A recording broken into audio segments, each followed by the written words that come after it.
Actually, it's an amazing privilege for both Camille and myself to be part of Frontiers, because the privilege of working with so many amazing minds, all facets of science. It's actually something that, normally when you become a scientist, you do your one thing, study a molecule, and you may get a Nobel Prize. But this is so much richer to be able to have this global involvement and global perspective. The other confession that I have to say is to Jean-Claude, because I stole an idea from him, so I should lose a token in the blockchain currency, because Jean-Claude had a very creative idea. In his title, he called it Homo Illuminatus. So I thought, geez, Jean-Claude, that's clever. So I decided to give it a new title, Homo digitalis. When are we going to have Homo digitalis? So what I find absolutely fascinating about the universe is that it evolved a brain with a consciousness. Now, without a brain, without consciousness, no one would know there's a universe. We wouldn't even know there is a universe. We may be just part of that universe. We may even be able to react to things in that universe, but nobody would know there's a universe. It's as if the universe evolved the brain so that someone would know that it's there. There would be no pain, there would be no concepts, there would be no creativity, be no art. We wouldn't be able to build a myth, a story, and we need to build myths so that we can discuss with strangers, because we share a myth. And the last summit that we had here, the book was Homo Sapiens, The Brief History of Mankind by Yuval Noah Harari. And there, one of the things that we learned is that the reason why we suddenly exploded out of the caves and started joining forces is because we developed a technique to trust strangers. And that technique is a myth. It's a concept. You believe in a star god. I walk around the corner. I see that you're believing in a star god. I believe in a star. We're friends. We can trade. And society started to form. So without this magical structure, without this ability to form consciousness, basically we wouldn't know there's a universe, and we wouldn't have the magic that we have there today. So the challenge as a neuroscientist, when you come in and you see this sort of scale or the magnificence or the grandeur of this importance of this structure, is that you have to ask, how does it do it? How does it actually build? How does it solve this problem of creating ideas, consciousness eventually?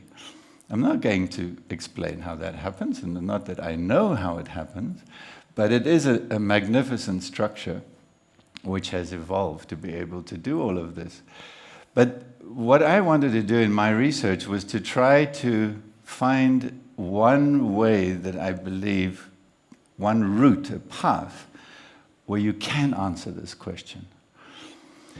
And it's not about being able to necessarily even answer that question, but being able to establish a route where at the end of the tunnel, there is an answer. And that answer is really that path is to build a brain and to step inside of it and to see how it reacts to the world. And not only see how it reacts to the world, but to see how it converts that state, as Idan was talking about, the activity of neurons and of chemicals and of molecules interacting and genes and synapses. How does that state all transfer into a perception? You may think that you see with your eyes, but that's only because your brain is so good. It's deceiving you. You are seeing with your brain. You're not seeing with your eyes. Your eyes are just sending in actually clues, fragments, tiny, tiny fragments of the world. It's actually amazing what you see, because 99.9% of what you see is not coming into the brain. The brain is actually interpolating and building this magnificent world in front of you. How does it do it? So for me, the criteria of when we will understand the brain is when we can hit a button, run an equation, E equals mc squared, and it will convert it back into a perception. That is when we will know we've understood the brain. The idea of building a brain is a very old one. It's not original. This amazing Spanish medical professional became an anatomist, and for years he just stared under a microscope. And he drew every cell, almost every cell. This is 100 years ago, about the time of Einstein. He was drawing, creative, very creative, because this was not a copy, it was a drawing. It was what he was seeing in his head as he was looking down a microscope. He was drawing cells. He actually drew almost every kind of cell that you can find in the brain today. For 100 years of neuroscience, we've almost not seen any new cell that he did not see. So this was really the Darwin of the brain. He explored and he drew it all down. But what do you do with piles and piles of paper? You've got to put it together. And today, we have the possibility to do that. We can do it in digital form. You can leverage all the computing power, the neuroinformatics, the different strategies, and we can start to build digitize the brain and build a digital reconstruction of the brain. So how do you do it? One way is just start scanning the brain. If it's stained in different ways, you stain for proteins, you stain for genes, and you digitize them. So you can identify where all the cells are, how many cells there are. By looking at different kinds of stains, you can identify the types of cells that there are in the brain. And what this is already giving us today is, this is a mouse brain. It's our experimental run before the human brain, is that we have a full-scale atlas of every one of the 740 million neurons that are in the mouse brain, including all the non-neuronals, the support cells. 737 brain regions. We now have an atlas of where these cells are, how many cells there are, what kind of cells there are, to a certain level, and we will get deeper and deeper into what kind of cells there are, because they get infinitely more and more differentiated. So the next thing that you need is an atlas of all their shapes. It's like us. We all have different shapes. It's weird. It's wonderful. We have different shapes. Neurons have different shapes. They are also incredibly amazing creatures. Idan is the father of neurons in neuroscience. He's the one that has really pioneered how we understand neurons. He didn't talk so much about it because for him it's pretty much done. He's understood neurons, and he's working with us in the Blue Brain Project now to see what happens when they all talk together, what happens when you build them together. So we build an atlas of all the types of neurons.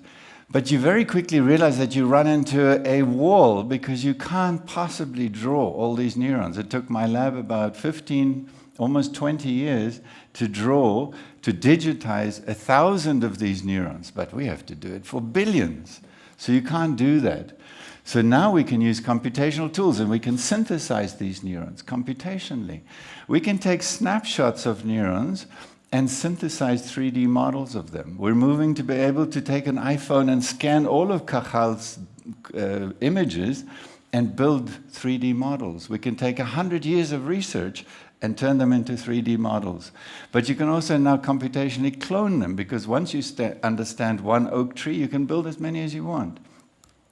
So today we can actually now use this atlas, go to a particular brain region, and load these neurons and start building them. So this is one example where you can just start loading these computationally synthesized neurons that look just like the real thing, and start piecing together the circuit. The next thing you have to solve, which appears to be an intractable problem, is how do you connect them? Your brain has 3 million kilometers of fibers. You know, the moon is only 380,000 kilometers away. That means if you unwrapped all the fibers in your brain, you could literally wrap it around the moon 5 times. It's a phenomenal network.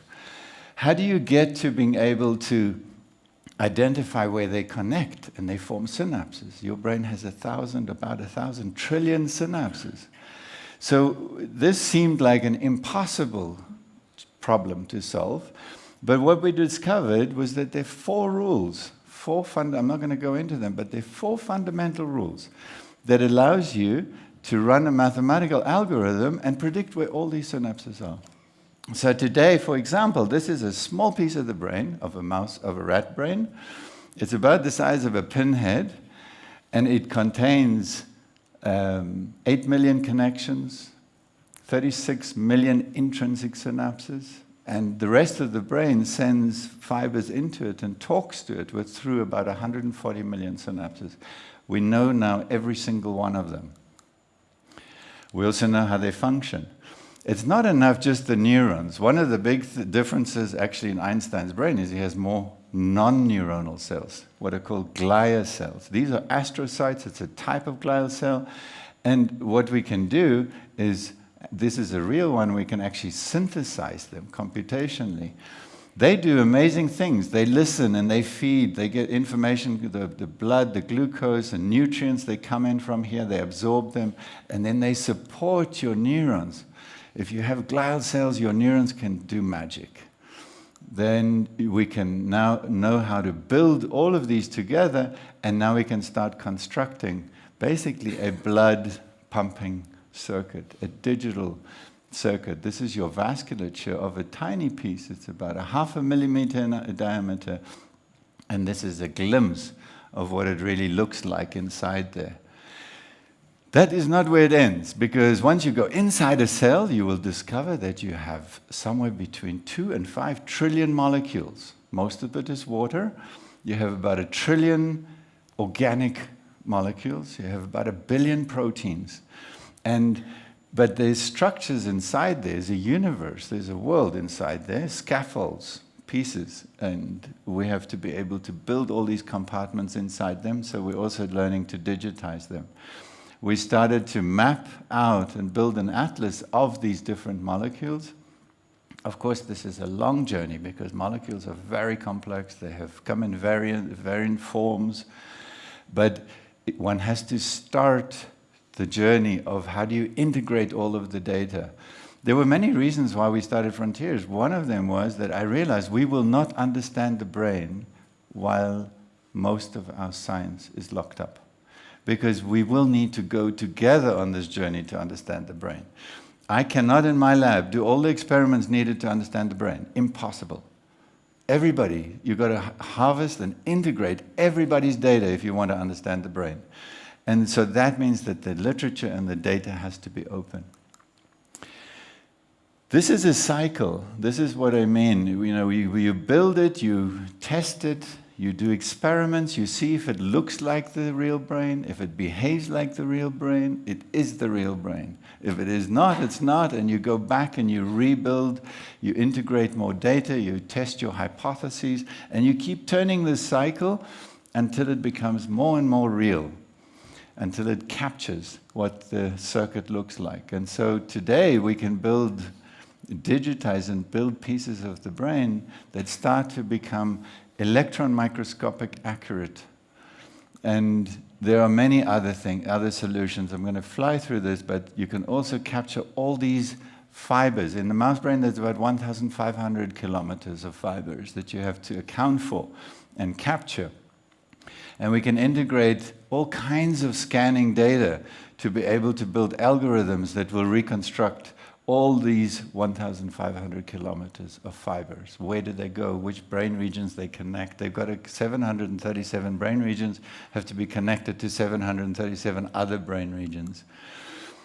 You can now go and you click on a particular brain region. That's a somatosensory cortex to allow you to feel the sense of touch. identify cell types, and then you can load those neurons and start running a simulation, and then you can do virtual or digital experimentation to see if they match, and then you can start going deeper. In the questions you can ask us, what did we learn from this? But I'm just going to go through what it is. Now, the most exquisite, for about 20 years, I stared under a microscope at a real piece of tissue, brain tissue.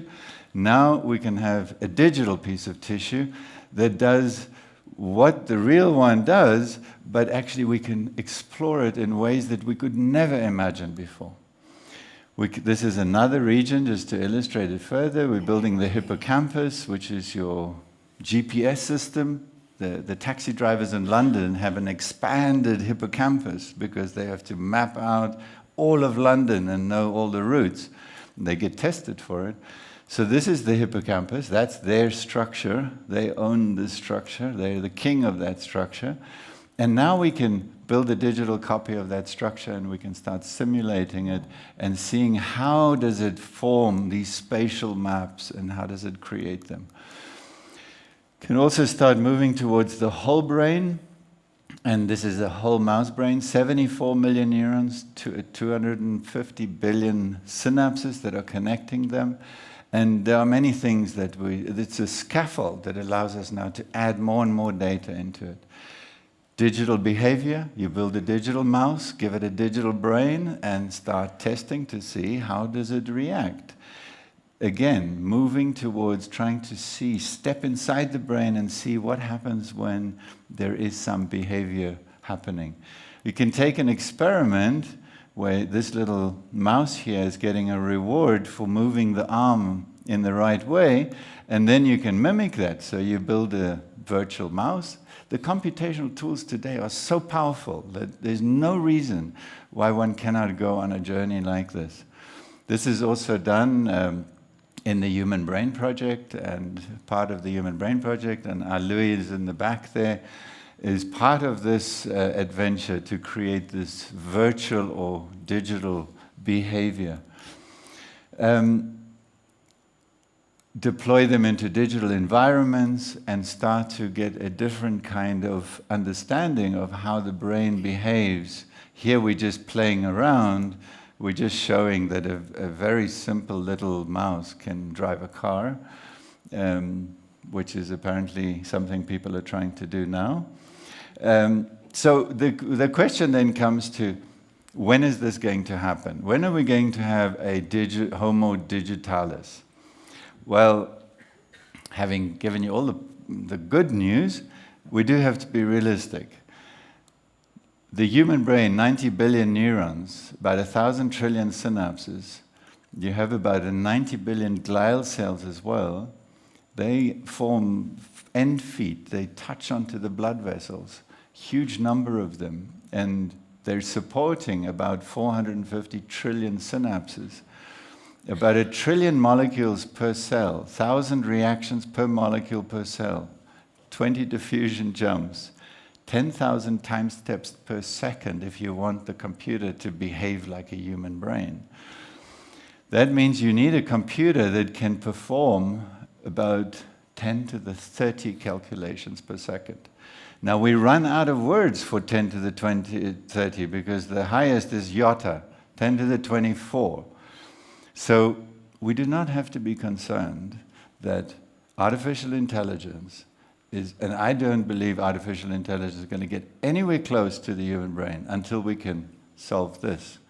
So I think that the hype that artificial intelligence is going to beat us anytime soon is a very long way off. However, we can see it's not indefinitely off. This is going to happen at some point in time where we will have the computational power to perform and simulate every single molecule's interactions in the human brain. If you wanted to say that you don't need all the molecules and you have algorithms that can capture what they do in a simple way, this is much more feasible within the next few years. So there we will have to see what the potential of a simulated, a simplified, let's say, simulated human brain can be. That's the Blue Brain team. Idan was not here, but he and an amazing team in Israel is also part of the Blue Brain, including several other collaborators around the world. Thank you very much.